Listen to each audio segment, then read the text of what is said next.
Une explication sur la théorie de la Terre creuse avec Monsieur Jacques Fortier. J'étais un petit peu dans la brume pour ce qui est de la compréhension de ce dont je vais vous parler, vous expliquer. Ça touche les marées, qui a été un départ inusité parce que les événements ont fait que j'ai dû avoir un délai avant de pouvoir aller dans une mine. Et j'en ai profité pour faire des mesures sur la variation gravitationnelle à la surface terrestre. J'ai essayé de lier ça avec les marées. Les marées, ben, tout le monde a une petite idée, puis selon les connaissances populaires, ben, c'est lié à la Lune principalement. Et certains scientifiques la lient un petit peu au Soleil aussi, mais c'est ceux qui se connaissent un peu plus, sauf que ils n'en parlent pas beaucoup aux gens quand ils l'expliquent. Et ils coupent ça court, puis ils disent que c'est la Lune, puis ils donnent des explications. Donc les gens se donnent des explications de phénomènes qu'ils observent, mais qui, logiquement, sont défaillants. Et parfois, essaient de trouver des choses tellement plausibles qu'ils finissent par y croire, puis surtout l'enseigner, puis le faire croire aussi. Alors, présentement, bien, la cause numéro 1 pour les marées serait la Lune. Si on qui fait qu'on ne peut pas juste rester avec ça comme cause. Parce que si la Terre tourne en 24 heures sur elle-même, puis 24 heures 52 minutes environ par rapport à la Lune, parce que la Lune se déplace durant ce temps-là. Okay? C'est ça la différence là, pour le 24 heures et 50 quelques minutes. Ensuite, j'ai regardé sur Internet pour aller voir les marées, pour aller chercher les résultats, les heures et les amplitudes. Et j'ai eu la plus grande surprise de ma vie de constater que c'était deux marées par cycle complet. J'avais toujours resté dans ma tête que c'était une, puis bon, je savais qu'on nous parlait des fois de quelques heures entre les deux, mais que ça variait.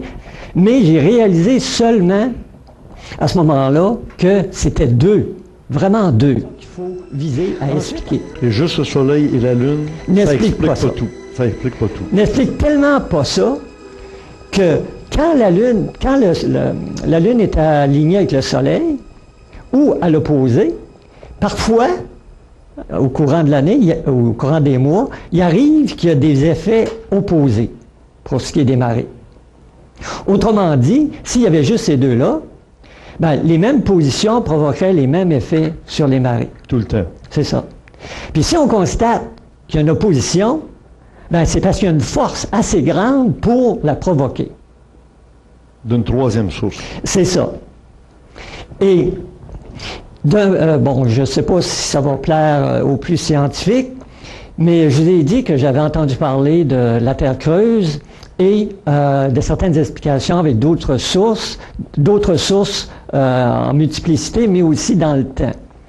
Et il y en a une que beaucoup connaissent, c'est Rampa, qui nous a parlé de l'existence au centre de la Terre d'un Soleil, mais aussi, ce qui semblait être peu connu par les autres qui en parlaient, de deux soleils centraux.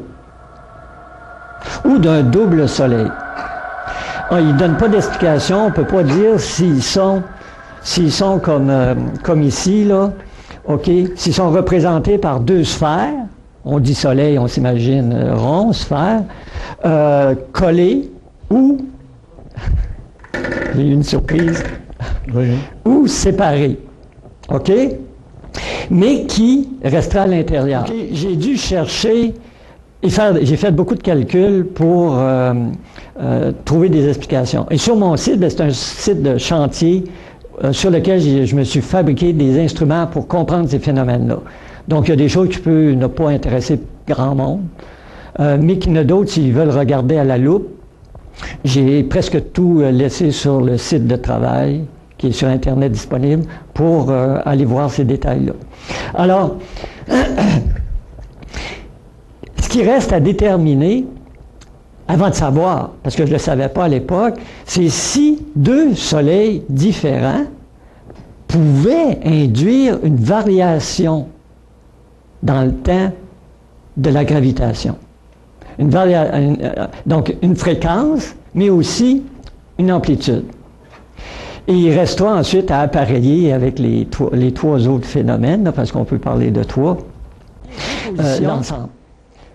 OK? Et j'ai regardé, donc les extrêmes en quelque sorte, et j'ai vu que, effectivement, ça induisait une variation gravitationnelle. Les masses que j'ai utilisées étaient intéressantes, et je savais, moi, de l'ordre de grandeur de la force à l'extérieur. Les soleils centraux ne sont pas nécessairement de même masse, c'est-à-dire si on en met deux. Et ces petites variations-là est une autre inconnue, mais qui explique pourquoi, en tout cas qui aide à expliquer pourquoi les variations d'amplitude. Alors, il n'y a pas juste la Lune qui a un effet qui... Regardez, la Lune, là, son effet, c'est à peu près cette épaisseur-là. Le reste, c'est l'effet, je vous ai dit, le Soleil, rotation de la Terre et rotation de la Terre autour du Soleil, et ces deux masses-là autour desquelles on tourne. C'est la Terre qui tourne autour. Puis ça aussi, ça tourne. Ça, on ne sait pas. Non, mais je veux dire, c'est ça.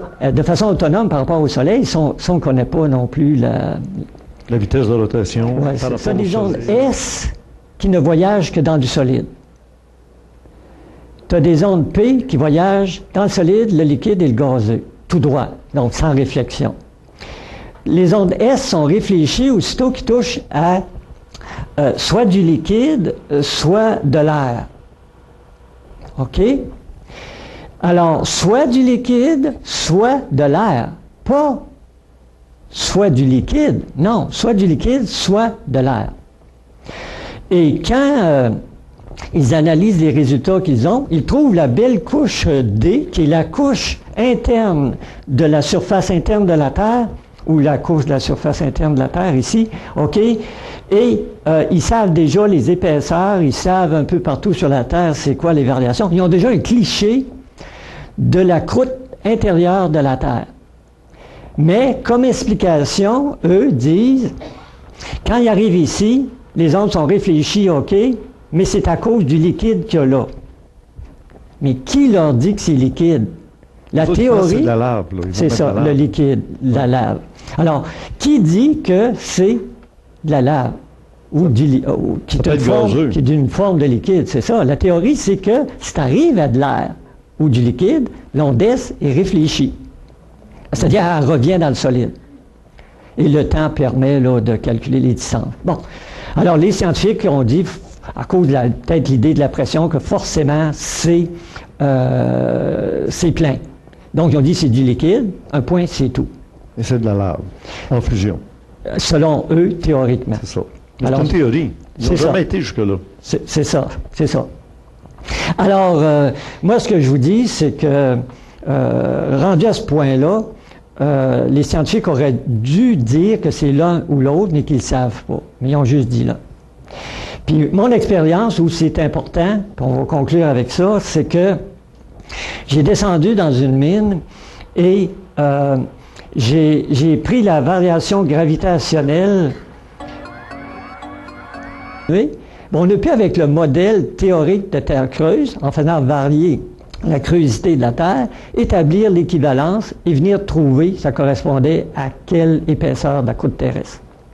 De là, la réponse que j'ai eue, OK, qui est de 2850 km.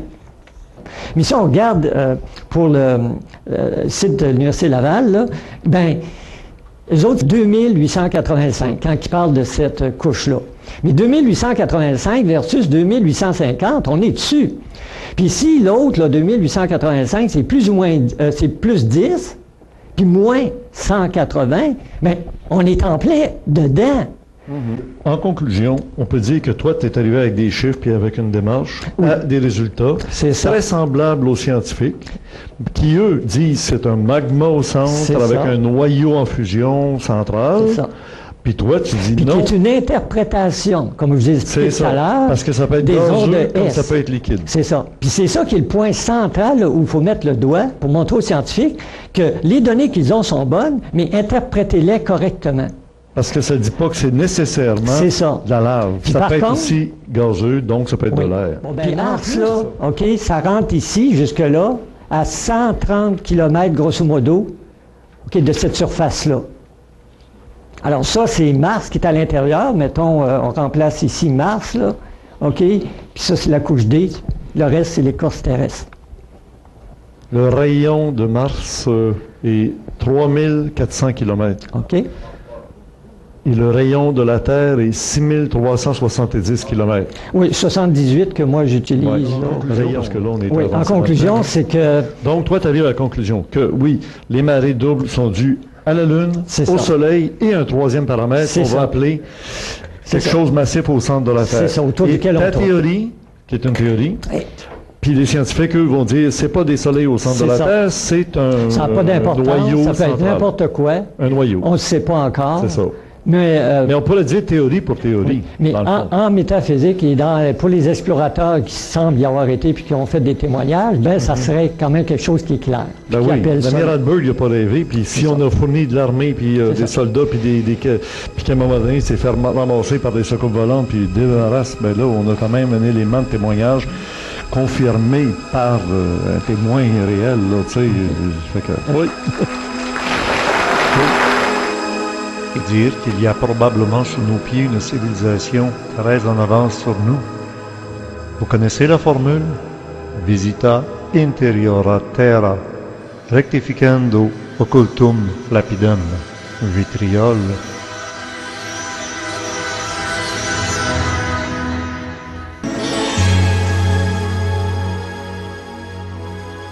C'est une formule très importante dans une société secrète bien connue.